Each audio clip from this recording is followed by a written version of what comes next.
وَيَسْأَلُونَكَ عَنْ ذِي الْقَرْنَيْنِ قُلْ سَأَتْلُو عَلَيْكُم مِّنْهُ ذِكْرًا صدق اللہ العظیم مولاي صلی وسلم دائما ابدا علی حبیبک خیر الخلق کلہم۔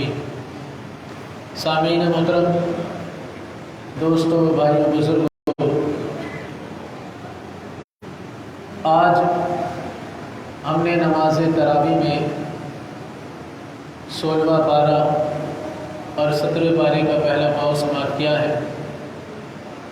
اللہ تعالیٰ سے دعا ہے کہ اللہ تعالیٰ قرآن مجید کا سننا، اس کا پڑھنا اور اس کا سمجھنا اور اس پر عمل کرنا ہماری زندگی کا مقصد بنائے۔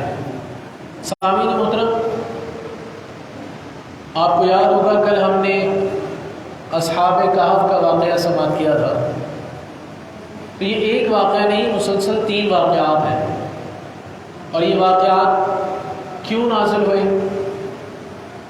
کہ قریش کے چند کافر ایک یہودی عالم کے پاس گئے اور اس سے پوچھا کہ آخر ہم حضور علیہ السلام سے کیا پوچھیں جس کی وجہ سے وہ ہمیں جواب دینے سے قاصر ہو جائیں اور یہ بات دنیا بھر میں پھیل جائے کہ آقا کریم صلی اللہ علیہ وسلم کو پچھلے زمانوں کے حوالے سے کچھ نہیں پتا۔ بڑی خوبصورت دلچسپ بات ہے۔ تو وہ یہودی اس عالم نے کہا کہ تم پوچھو اصحاب کہف کا واقعہ، تم پوچھو حضرت موسیٰ اور حضرت خضر علیہ السلام کی ملاقات کا واقعہ، اور تم پوچھو حضرت ذوالقرنین کا واقعہ۔ اگر وہ یہ تینوں واقعات سنا دیں جو صدیوں پہلے کے ہیں تو وہ اللہ کے برحق نبی ہیں، اور اگر وہ یہ تینوں واقعات نہ سنا سکیں تو یہ بات خود بخود ہی پھیل جائے گی کہ انہیں کچھ نہیں پتا، لہذا وہ اللہ کے نبی نہیں ہیں۔ لہذا انہوں نے جب آقا کریم صلی اللہ علیہ وسلم سے پوچھا تو اللہ تبارک و تعالیٰ نے آقا کریم صلی اللہ علیہ وسلم کو یہ تینوں واقعات بیان فرمائے اور سورہ کہف نازل ہو گئی، جس میں کل ہم نے اصحاب کہف کا واقعہ سن لیا تھا، وہ جو اللہ کے ولی اپنا ایمان بچانے کے لیے غار کے اندر چھپ گئے تھے۔ اب دوسرا واقعہ حضرت موسیٰ اور حضرت خضر علیہ السلام کا ہے۔ جب حضرت موسیٰ علیہ السلام کو اللہ تعالیٰ نے آپ کی قوم سمیت بنی اسرائیل کو جب فرعون سے نجات عطا فرمائی تو موسیٰ علیہ السلام کے پاس ان کے لوگوں میں سے ایک شخص آیا اور پوچھنے لگا بنی اسرائیل میں سے کہ آپ بتائیے کہ آپ کے پاس جتنا علم ہے اتنا کسی اور کے پاس ہے۔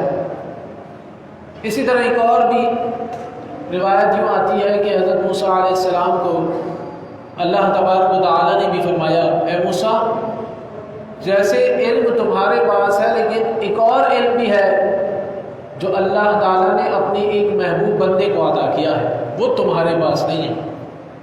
پوچھا ہمارے تعالیٰ وہ کون ہے؟ کہا حضرت خضر علیہ السلام ہے۔ اے اللہ، میں ان سے ملاقات کرنا چاہتا ہوں۔ اللہ تعالیٰ نے فرمایا سمندر کے کنارے پر چلتے رہو، وہ تمہیں مل جائیں گے۔ ہاں، تم اپنے ساتھ ایک مچھلی لے لینا، جہاں وہ مچھلی تڑپنے لگے تو سمجھ جانا کہ وہیں حضرت خضر علیہ السلام ہے۔ حضرت موسیٰ علیہ السلام اپنے خادم کے ساتھ، وہ بھی اللہ کے نبی تھے، ان کے ساتھ نکل گئے اور راستے میں ایک جگہ آئی جہاں پر آپ تھک گئے تو آرام فرمایا۔ وہیں وہ مچھلی تڑپی اور تڑپنے کے ساتھ اچھلی اور وہ سمندر کے اندر چلی گئی۔ وہ اٹھے اور آگے کا سفر جاری کیا، لیکن بھول گئے کہ کیا اللہ تبارک و تعالیٰ نے فرمایا تھا۔ جب دوپہر ہوئی چلتے چلتے تو یاد آیا کہ بھوک لگ رہی ہے، کھانے کا سامان تو نکالو۔ پوچھا مچھلی کہاں گئی؟ تو خادم نے کہا حضور وہ تو مچھلی تو تڑپتے ہوئے سمندر میں چلی گئی۔ کہا وہیں تو ہمیں جانا تھا، وہی تو جگہ ہے جہاں حضرت خضر علیہ السلام ہمیں ملیں گے۔ بڑا دلچسپ واقعہ ہے۔ تو واپس لوٹے اور وہاں جا کر دیکھا کہ ایک شخص چادر میں لپٹے ہوئے بیٹھے ہیں۔ حضرت موسیٰ علیہ السلام نے سلام کیا، السلام علیکم۔ تو حضرت خضر علیہ السلام نے جواب دیتے ہوئے فرمایا کہ اس زمین پر سلام کرنے والا آخر کون ہے؟ آپ نے فرمایا موسیٰ۔ کہا کیا بنی اسرائیل والا موسیٰ؟ آپ نے فرمایا ہاں بنی اسرائیل والا موسیٰ۔ تو پوچھا، آپ نے فرمایا کیا موسیٰ اللہ تبارک و تعالی نے مجھے علم اسرار عطا فرمایا ہے جو آپ کو عطا نہیں فرمایا، اور اللہ تعالیٰ نے آپ کو علم شرائع عطا فرمایا ہے جو مجھے عطا نہیں فرمایا۔ یعنی شریعت کا علم لے کر آئے تھے نا حضرت موسیٰ علیہ السلام، اور علم اسرار یعنی علم لدنی اللہ تبارک و تعالیٰ نے حضرت خضر علیہ السلام کو عطا فرمایا تھا۔ یعنی آپ ایسے کام کیا کرتے تھے جو لوگوں کی نظروں سے اور دماغ سے اوجھل ہوتے تھے۔ تو حضرت موسیٰ علیہ السلام نے فرمایا جو اللہ نے آپ کو علم عطا فرمایا ہے وہ مجھے آپ سے حاصل کرنا ہے۔ تو حضرت خضر علیہ السلام نے فرمایا کہ موسیٰ آپ برداشت نہیں کر پائیں گے، صبر نہیں کریں گے آپ؟ کہا نہیں، میں صبر کر لوں گا۔ یہ بات طے ہوئی، اور آپ نے فرمایا جہاں میں صبر نہ کروں لہٰذا ہمارا سفر ختم ہو جائے گا۔ یہ بات طے ہو گئی۔ اب دونوں حضرات اللہ کے محبوب دونوں چل پڑے، سمندر کے کنارے چلتے چلتے کشتی دیکھی، اس میں بیٹھے۔ کشتی والے نے حضرات سے کرایہ تک نہ لیا ان کی بزرگی کو دیکھ کر، لیکن جیسے ہی اس کشتی سے اترنے لگے حضرت خضر علیہ السلام نے اس خوبصورت سی کشتی میں عیب پیدا کیا، ہتھوڑا مار کر اس کا تختہ نکال دیا۔ حضرت موسیٰ علیہ السلام کو بڑا عجیب سا محسوس ہوا۔ آپ نے غصے میں پوچھا کہ ایک تو ہمارے ساتھ اس نے احسان کیا اور آپ نے اس کی کشتی کا نقصان کر دیا۔ حضرت خضر علیہ السلام نے فرمایا میں نے آپ سے کہا نہیں تھا کہ آپ مجھ سے سوال نہیں کریں گے؟ لہٰذا آپ نے پھر معافی تلافی کی، سفر جاری رہا۔ تھوڑا ہی اور چلے تھے کہ ایک بچے کو دیکھا جو کھیل رہا تھا اور ماں باپ کا لوتا بچہ تھا۔ حضرت خضر علیہ السلام نے اسے اٹھایا اور اٹھا کر زمین پر پٹک دیا اور اس کا گلا دبا کر اس کا قتل کر دیا حضرت خضر علیہ السلام نے۔ اب حضرت موسیٰ علیہ السلام نے اسے پھر برداشت نہ ہوا، واقعی ایک ایسی بات تھی کہ برداشت نہ ہو۔ تو حضرت موسیٰ علیہ السلام نے کہا اس معصوم کا آپ نے قتل کر دیا جو کہ اپنے ماں باپ کا لوتا بچہ تھا، لہٰذا یہ آپ نے کیا کیا؟ آپ نے تو قتل کر دیا۔ تو فرمایا کہ میں نے آپ سے کہا نہ تھا کہ آپ سوال نہیں کریں گے؟ تو پھر معافی تلافی ہوئی، رستہ جاری رہا۔ ایک گاؤں پہنچے، اس گاؤں میں پہنچنے کے بعد گاؤں والے سے کہا کہ ہماری خاطرداری کی جائے۔ وہ وقت ایسا تھا کہ جہاں بھی جاتے تھے مہمان نوازی کی جاتی تھی، تو ان گاؤں والوں نے کہا ہم تو مہمان نوازی آپ لوگوں کی نہیں کر رہے۔ لہٰذا حضرت موسیٰ علیہ السلام کو بڑا افسوس ہوا کہ یہ لوگ مہمان نوازی سے منع کر رہے ہیں جبکہ یہ ضروری ہے۔ خیر تھوڑا سا اور آگے بڑھے، اس گاؤں میں ایک دیوار گر رہی تھی۔ حضرت خضر علیہ السلام نے اس دیوار کو اسم اعظم پڑھ کے دوبارہ ٹھیک کر دیا۔ حضرت موسیٰ علیہ السلام پھر غصے میں آ گئے۔ آپ نے فرمایا پھر آپ نے ایسا کام کر دیا، حالانکہ گاؤں والوں نے تو ہمیں پوچھا تک نہیں، انہوں نے ہمارے ساتھ احسان تک نہ کیا، نیکی تک نہ کی، لیکن آپ ان کے گاؤں کی اس دیوار کو ٹھیک کر رہے ہیں۔ اب خضر علیہ السلام نے فرمایا ہمارا اور آپ کا راستہ ختم ہوا۔ لہٰذا اے موسیٰ میں آپ کو بتا دیتا ہوں ان تینوں کاموں کے پیچھے وجہ کیا تھی اور بات کیا تھی۔ فرمایا نا اللہ تعالیٰ علم لدنی اپنے خاص بندوں کو عطا فرماتا ہے، تو حضرت خضر علیہ السلام کو اللہ تعالیٰ نے عطا فرمایا تھا۔ تو فرمایا جو پہلی چیز آپ نے دیکھی کہ میں نے کشتی میں عیب پیدا کر دیا تھا، لہٰذا آپ کو یہ بات تو نظر آئی کہ اس نے ہمیں فری میں بٹھایا تھا، لیکن آپ کو نہ پتا تھا کہ جہاں اس نے ہمیں اتارا تھا اسی پار ایک بادشاہ تھا جو کشتیاں چھین رہا تھا، لہٰذا وہ خوبصورت کشتیاں چھین لیتا تھا، عیب دار واپس کر دیتا تھا۔ لہٰذا یہ جو کشتی والے تھے یہ مسکین لوگ تھے، یہ مسکینوں کی کشتی تھی، ان سے ان کی روزی روٹی چلتی تھی، لہٰذا میں نے اس میں ذرا سا عیب پیدا کر دیا، اس عیب کو دوبارہ ٹھیک کر کے ساری زندگی کمائیں گے، لہٰذا اگر یہ عیب نہ رہتا تو ابھی بادشاہوں سے چھین لیتا۔ فرمایا آپ جو آگے چلے ہیں اللہ اکبر، بڑا کمال کا یہ حصہ ہے۔ فرمایا جو آپ نے دیکھا میں نے ایک بچے کا قتل کر دیا تھا، اس کے ماں باپ اس سے بڑے مانوس تھے اور وہ پیدائشی کافر بچہ تھا، اور آگے جا کے وہ اپنے ماں باپ کو بھی کافر کر دیتا، لہٰذا اللہ تعالیٰ نے اس کے ماں باپ کے مقدر میں ایک بیٹی لکھی تھی اس کے بعد، اور اس بیٹی کا نکاح اللہ کے نبی سے ہونا تھا، اور اس بیٹی کی اولاد بھی اللہ کے نبی ہونی تھی، اللہ اکبر۔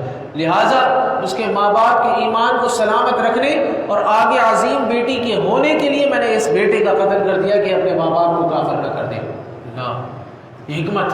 آگے چلے فرمایا یہ جو آپ نے دیکھا کہ میں نے اس گری ہوئی دیوار کو ٹھیک کیا، اس کی وجہ یہ ہے کہ اس دیوار کے نیچے یتیم بچوں کا مال ہے، ان یتیم بچوں کا جن کے ماں باپ اللہ کے لیے جیتے تھے، اللہ کے لیے رات بھر عبادت کرتے تھے، اللہ کو یہ گوارا نہ تھا کہ ان ماں باپ کی ان اولادوں کا مال اس دیوار کے گرتے ہی کھل جائے اور گاؤں والے لوٹ لیں، لہٰذا اللہ تعالیٰ کے کہنے سے میں نے اس دیوار کو دوبارہ مکمل کر دیا تاکہ وہ جوان ہو تو اس دیوار کے گرتے ہی اپنے مال کو حاصل کر لیں۔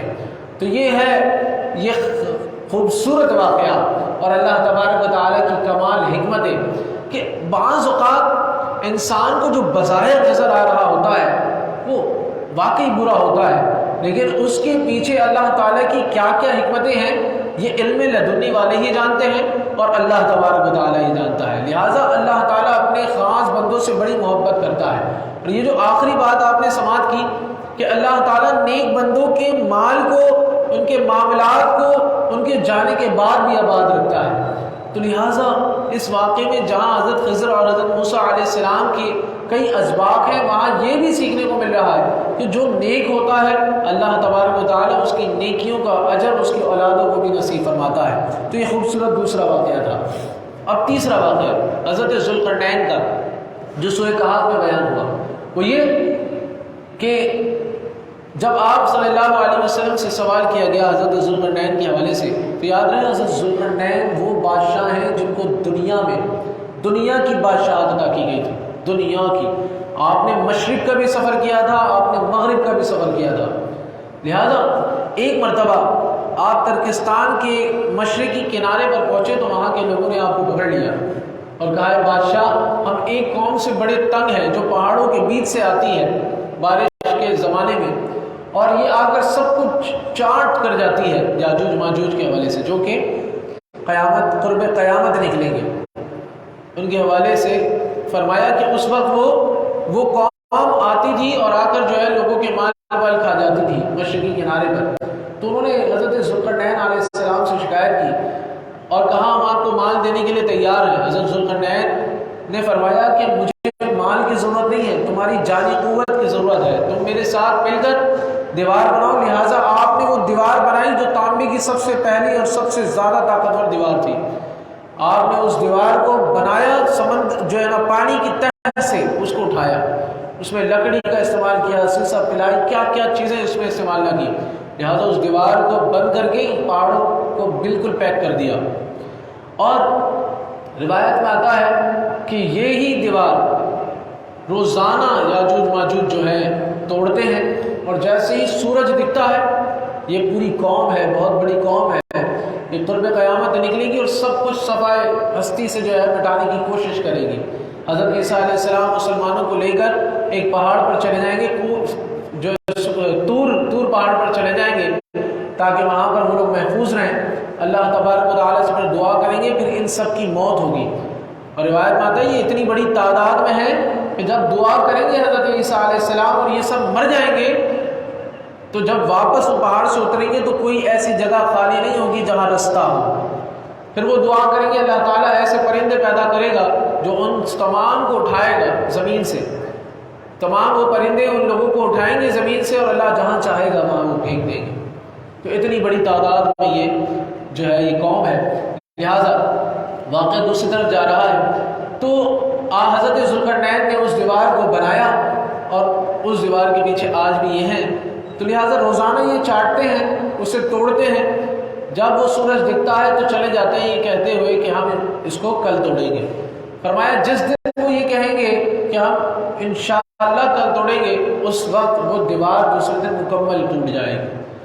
تو یہ تین واقعات ہیں جو آقا کریم صلی اللہ علیہ وسلم نے یہود کو سنائے، ان کفار کو سنائے، جس سے پتہ یہ چلتا ہے کہ آقا کریم صلی اللہ علیہ وسلم کو اللہ تبارک و تعالیٰ نے تمام واقعات بیان فرما دیے تھے، اور یہ ایسے واقعات ہیں قرآن مجید کے اندر جس میں کئی اسباق ہیں۔ اللہ تبارک و تعالیٰ قرآن مجید سے یہ واقعات ہمیں پڑھنے اور سمجھنے کی توفیق عطا فرمائے۔ دوستو آگے چلتے ہیں تو آگے اللہ تبارک و تعالیٰ نے ایک خوبصورت بیان کیا ہے، فرمایا ان الذین آمنوا وعملوا الصالحات سیجعل لهم الرحمن ودا، جو لوگ اللہ تعالیٰ کی مرضی کے سامنے اپنی خواہشات کو فنا کر دیتے ہیں اور خالص اسی کے ہو کر رہ جاتے ہیں، ان کی محبت انسانوں کے قلوب میں پیدا کر دی جاتی ہے۔ اور کیا آپ نے کہ جو لوگ اپنی خواہشات کو مار دیتے ہیں اللہ کے لیے، اللہ کی محبت کو پانے کے لیے اپنی نفس کو، اپنی خواہشات کو مار دیتے ہیں، بھئی ہم نے ایسے ہی جینا ہے جیسے ہمارے رب نے ہمیں فرمایا ہے، ہم نے اللہ کے لیے جینا ہے، رب کو راضی کرنے کے لیے جینا ہے، تو اللہ تبارک و تعالیٰ نے کمال و عروج عطا فرماتا ہے کہ ان کی محبت اللہ تعالیٰ دنیا اور وما فیہا میں پیدا کر دیتا ہے۔ اور فرمایا ان کی محبت اس انداز میں پیدا کی جاتی ہے کہ رسول اللہ صلی اللہ علیہ وسلم نے ارشاد فرمایا کہ اللہ تعالیٰ اس بندے سے محبت کرنا شروع کر دیتا ہے اور حضرت جبریل امین علیہ السلام کو بلاتا ہے اور فرماتا ہے میں اس بندے سے محبت کرتا ہوں، جبریل تو بھی اس سے محبت کر۔ حضرت جبریل علیہ السلام اس خبر کو آگے لے جاتے ہیں اور آسمان والوں کو سناتے ہیں کہ اللہ اس سے محبت کرتا ہے، اے لوگو، اے آسمان والوں، تم بھی اس سے محبت کرو۔ لہذا وہ بات آگے بڑھتی ہے، آسمانوں میں اس کی محبت پھیل جاتی ہے، پھر زمین والوں پر آسمان والوں کی محبت پہنچتی ہے اور پھر زمین والوں کے اندر خبر پھیل جاتی ہے کہ یہ اللہ کا محبوب ہے، اس سے محبت کرو۔ لہذا اس سے کائنات پوری محبت کرنے لگ جاتی ہے، اس کے اندر کی ہر طرح کی برائی کو اللہ تعالیٰ چھپانے لگ جاتا ہے اور اس کی محبت ہی محبت کائنات کے اندر ہوتی ہے۔ کس بندے کی؟ آپ نے غور کیا؟ جو اللہ کے لیے اپنی خواہشات کو مار دیتا ہے۔ لیکن فرمایا جو اللہ کے لیے اپنی خواہشات کو نہیں مارتا، بس اپنی زندگی کو سنوارنے میں لگا ہوا ہے کہ بس میں نے اپنی زندگی ہی بنانی ہے، تو فرمایا اس کے ساتھ اس کے برعکس ہوتا ہے۔ کیسے؟ کہ اللہ تعالیٰ حضرت جبریل علیہ السلام کو بلاتا ہے اور فرماتا ہے میں اس سے نفرت کرتا ہوں، جبریل تو بھی اس سے نفرت کر۔ لہذا حضرت جبریل علیہ السلام آسمان والوں میں اس کی نفرت پھیلا دیتے ہیں، زمین والوں میں اس کی نفرت پھیل جاتی ہے۔ لہذا آج جو حالات ہیں یہی وجہ ہے کہ ہماری نہ دعائیں قبول ہوتی ہیں، نہ ہمیں کوئی پسند کرتا ہے، نہ ہمیں اچھائیاں ملتی ہیں۔ لہٰذا ہمیں چاہیے کہیں یہ تو نہیں ہم بھی ایسی گرفت کے اندر آ رہے ہوں، ہمیں چاہیے اپنی خواہشات کو مارے اور اللہ تبارک و تعالیٰ کی قربت کو حاصل کرنے کی کوشش کرے۔ آگے چلتے ہیں دوستو، تو حضرت موسیٰ علیہ السلام کا پھر سے قصہ، بنی اسرائیل کا قصہ بہت زیادہ قرآن مجید کے اندر آیا ہے، لیکن جہاں آیا ہے وہاں نیا سبق دیا گیا ہے۔ اسے اختصار کے ساتھ صرف آپ کی نظر کروں گا۔ یہ واقعہ ہے حضرت موسیٰ علیہ السلام کی پیدائش کا، جب فرعون نے اعلان کر دیا تھا کہ جہاں بچہ پیدا ہو اسے مار دیا جائے، تو فرعون کے اپنے ہی گھر میں جو دائیاں تھیں انہی کیا اللہ تعالیٰ نے حضرت موسیٰ علیہ السلام کی پیدائش کروا دی۔ وہ شروع میں تو دودھ پلاتی رہی، لیکن جیسے انہیں خوف ہوا کہ لوگوں کو پتہ چل جائے گا، انہوں نے اللہ تعالیٰ کے حکم سے، اللہ تعالیٰ نے القاء فرمایا تو انہوں نے اللہ تعالیٰ کے حکم سے دریا میں حضرت موسیٰ علیہ السلام کو ڈال دیا۔ وہ دریا میں تابوت میں تیرتے رہے یہاں تک کہ جہاں وہ تابوت رکا، حضرت آسیہ رضی اللہ تعالیٰ عنہ جو کہ فرعون کی بیوی تھی، اللہ تعالیٰ نے ان کو ایمان عطا فرمایا تھا اور وہ جنت میں ہیں۔ روایت اس طرح آتی ہیں روایتیں کہ وہ جنت میں ہیں، لہٰذا وہ اسے فرعون کے پاس لے گئی۔ پھر کوئی بھی حضرت موسیٰ علیہ السلام کا قتل کرنے کا ارادہ نہ رکھ سکا، لہٰذا اللہ تعالیٰ نے اسی کے گھر میں حضرت موسیٰ علیہ السلام کو پالا، جو کہ اس وقت تمام بچوں کو یعنی ہر لڑکے کو مار رہا تھا۔ اسی کے گھر میں حضرت موسیٰ علیہ السلام کی پیدائش اور پرورش ہوئی۔ تو بتایا یہ گیا اس واقعے کے اندر اللہ تبارک و تعالیٰ جسے جلانا چاہتا ہے اسے جلاتا ہے، چاہے موت قریب ہو، لوگ سمجھیں کہ مرنے والا ہے، لیکن اللہ تعالیٰ چاہے تو اللہ تعالیٰ زندہ رکھے اور اللہ تعالیٰ چاہے تو اللہ ہی موت دے۔ آگے چلتے ہیں، اللہ تعالیٰ ہمارے ایمان کو ایسا مضبوط فرمائے کہ ہم اللہ کی رضا میں راضی ہو جائیں۔ تو پھر دیکھیے گا کتنی اللہ تعالیٰ کی طرف سے کمالات اور سکون میسر آتا ہے۔ اللہ کی ولی یہی تو ہے کہ فرمایا نہ ان کو کوئی خوف ہے نہ غم۔ اس کی وجہ کیا ہے؟ کیونکہ وہ دنیا میں ہی اس چیز کو مار دیتے ہیں اللہ کے سوا میں، اللہ کے سوا میں ان کی یہ چیز مر چکی ہوتی ہے، وہ ڈرتے ہیں تو رب سے ڈرتے ہیں، خوش ہوتے ہیں تو رب سے خوش ہوتے ہیں. اسی لیے فرمایا دنیا میں وہ ایسی چیز اپنے اندر پیدا کر دیتے ہیں کہ بروز حشر بھی ان کا یہی حال ہوگا. نہ وہ خوف میں ہوں گے نہ وہ غمگین ہوں گے بلکہ وہ کامیاب ہی کامیاب ہوں گے. آگے چلتے ہیں دوستوں تو بڑی خوبصورت آیت مبارکہ یہ ہمارے لیے آپ کے لیے ایک بہترین سبق ہے. فرمایا لقد انزلنا الیکم کتابا فیہ ذکرکم کہ قرآن اللہ تعالیٰ نے فرمایا ہم نے تمہاری طرف ایسی کتاب نازل کی ہے جس میں تمہارا تذکرہ ہے. افلا تعقلون تو کیا تم عقل نہیں رکھتے؟